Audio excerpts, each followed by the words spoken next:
Hello दोस्तों, आज के इस वीडियो में हम सीखने वाले हैं कि इंडिया पोस्ट पेमेंट बैंक के मोबाइल बैंकिंग में रजिस्ट्रेशन कैसे किया जाता है। यदि आप भी इंडिया पोस्ट पेमेंट बैंक के मोबाइल बैंकिंग में रजिस्ट्रेशन करके इसकी सेवाओं का लाभ लेना चाहते हैं तो इस वीडियो को अंत तक देखें। वीडियो शुरू करने से पहले बताना चाहूंगा कि IPPB मोबाइल बैंकिंग के लेटेस्ट अपडेट में सिम बाइंडिंग फीचर को ऐड किया गया है। इसका मतलब यह होता है कि इंडिया पोस्ट पेमेंट बैंक में आपका जो भी मोबाइल नंबर लिंक है उस नंबर का सिम आपके फोन में लगा होना जरूरी है, तभी आप इसमें रजिस्ट्रेशन कर पाएंगे या इस एप्लीकेशन का इस्तेमाल कर पाएंगे।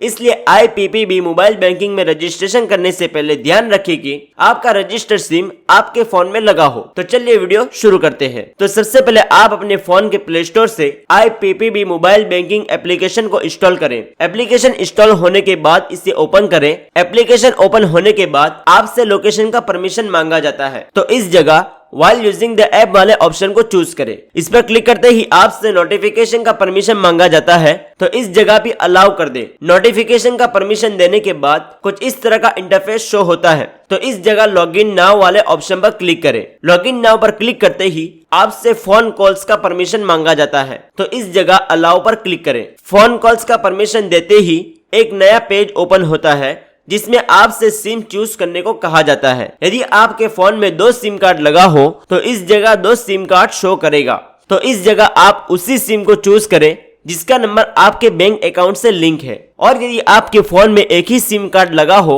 तो इस जगह एक ही सिम कार्ड शो करेगा, बट ध्यान रखें कि वह नंबर आपके बैंक अकाउंट से लिंक हो। क्योंकि मेरे फोन में 2 सिम कार्ड लगा हुआ है और मेरा पहला सिम मेरे बैंक अकाउंट से लिंक है, तो मैं इस जगह फर्स्ट सिम को चूज कर रहा हूँ। सिम को चूज करने के बाद नीचे टर्म्स एंड कंडीशन को एक्सेप्ट करें। उसके बाद सबसे नीचे स्टार्ट SMS वेरिफिकेशन वाले ऑप्शन पर क्लिक करें। इस पर क्लिक करते ही आपसे मैसेज का परमिशन मांगा जाता है, तो इस जगह भी अलाउ कर दे। मैसेज का परमिशन देते ही सिम वेरीफाई होना शुरू हो जाता है। सिम वेरीफाई होने के बाद एक नया पेज ओपन होता है जिसमें रजिस्ट्रेशन करने के लिए आपसे कुछ डिटेल्स फिल करने को कहा जाता है। तो सबसे पहले आपसे अकाउंट नंबर एंटर करने को कहा जा रहा है, तो इस जगह आप अपना अकाउंट नंबर एंटर करें। उसके बाद नीचे इस जगह आपसे कस्टमर ID एंटर करने को कहा जाता है, तो इस जगह आप अपना कस्टमर ID एंटर करें। यदि आपको अपना कस्टमर ID पता ना हो तब आप इंडिया पोस्ट पेमेंट बैंक के कस्टमर केयर में कॉल करके अपना कस्टमर ID जान सकते हैं। वैसे मैंने एक वीडियो में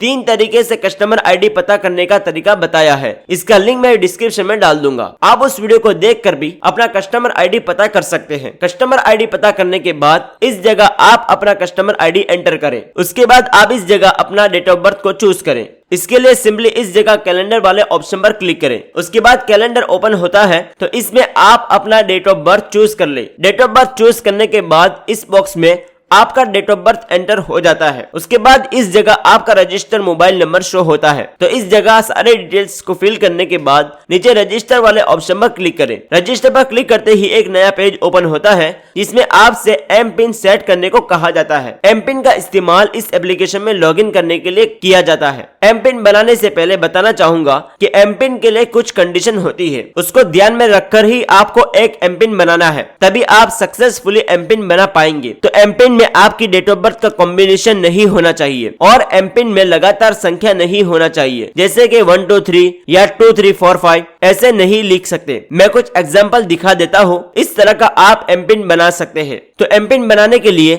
सबसे पहले इस जगह न्यू एम पिन के नीचे आप अपने पसंद के 4 अंकों का एम पिन एंटर करें। उसके बाद नीचे इस जगह री एंटर न्यू एम पिन के नीचे सेम एम पिन को री एंटर करें, अर्थात इस जगह आपने जो भी एम पिन एंटर किया होगा उसी सेम एम पिन को इस जगह भी एंटर करें। उसके बाद सबसे नीचे इस जगह सेट एम पिन वाले ऑप्शन पर क्लिक करें। सेट एम पिन पर क्लिक करते ही एक नया पेज ओपन होता है जिसमें आपको कुछ सिक्योरिटी क्वेश्चन को ऐड करने को कहा जाता है। ये ऑप्शन इसलिए दिया जाता है कि यदि आप फ्यूचर में अपना एम पिन भूल जाते हैं तो इसी क्वेश्चन को वेरीफाई करके आप अपना एम पिन रिसेट कर सकते हैं। वैसे आप इस क्वेश्चन के आगे इस एरो पर क्लिक करके क्वेश्चन को चेंज भी कर सकते हैं। तो मैं इस जगह सारे क्वेश्चन का आंसर लिख देता हूँ। फर्स्ट क्वेश्चन में आपसे प्लेस ऑफ बर्थ पूछा जा रहा है, तो प्लीज टाइप आंसर की जगह आप अपना बर्थ प्लेस एंटर करें। उसके बाद सेकंड क्वेश्चन में आपसे आपका फर्स्ट स्कूल पूछा जा रहा है, तो इस जगह आप अपने फर्स्ट स्कूल का नाम एंटर करें। उसके बाद थर्ड क्वेश्चन में आपसे आपके फेवरेट फ्रेंड का नाम पूछा जा रहा है, तो इस जगह आप अपने फेवरेट फ्रेंड का नाम एंटर करें। उसके बाद सबसे लास्ट क्वेश्चन में आपसे आपके फेवरेट टीचर का नाम पूछा जा रहा है, तो इस जगह आप अपने फेवरेट टीचर का नाम एंटर करें। इस जगह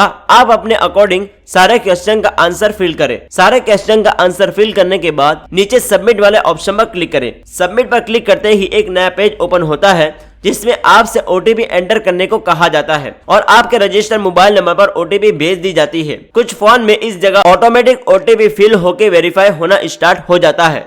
यदि आपके फोन में ऑटोमेटिक ओटीपी फिल ना हो तब इस जगह आप मैन्युअली भी ओटीपी को फिल कर सकते हैं। ओटीपी वेरीफाई होने के बाद एक नया पेज ओपन होता है जिसमें रजिस्ट्रेशन सक्सेसफुल का एक मैसेज शो होता है, अर्थात आपने successfully India post payment bank के मोबाइल बैंकिंग में रजिस्ट्रेशन कर लिया है। अब आप इस जगह लॉगिन वाले ऑप्शन पर क्लिक करें। लॉगिन पर क्लिक करते ही आप एमपिन वाले पेज में रिडायरेक्ट हो जाते हैं। अब आप जब भी एप्लीकेशन को क्लोज करके दोबारा ओपन करेंगे तब इसी तरह का इंटरफेस शो होगा। लॉगिन पर क्लिक करते ही आप एमपिन वाले पेज में रिडायरेक्ट हो जाओगे। अब आप जब भी इस एप्लीकेशन को क्लोज करके दोबारा ओपन करोगे तब इसी तरह का इंटरफेस शो होगा जिसमें इस जगह सिंपली आप अपने 4 अंकों का एमपिन एंटर करके लॉगिन कर पाएंगे। तो इस जगह आपने पीछे जो भी 4 अंकों का एमपिन सेट किया होगा उस 4 अंकों के एमपिन को एंटर करें। एमपिन एंटर करते ही आप इंडिया पोस्ट पेमेंट बैंक के मोबाइल बैंकिंग एप्लीकेशन में लॉगिन हो जाते हैं।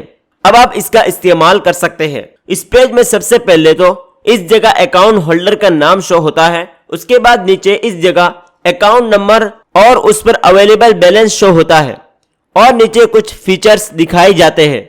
इस फीचर्स की मदद से आप पैसे ट्रांसफर कर सकते हैं, अपना ट्रांजैक्शन हिस्ट्री देख सकते हैं और मोबाइल बैंकिंग में होने वाले और भी कई सारे फीचर्स का फायदा उठा सकते हैं। मैं इन सारे फीचर्स के बारे में किसी और वीडियो में बता दूंगा। इस वीडियो में फिलहाल इतना ही। आपको कुछ और भी डाउट हो तो कमेंट जरूर करें।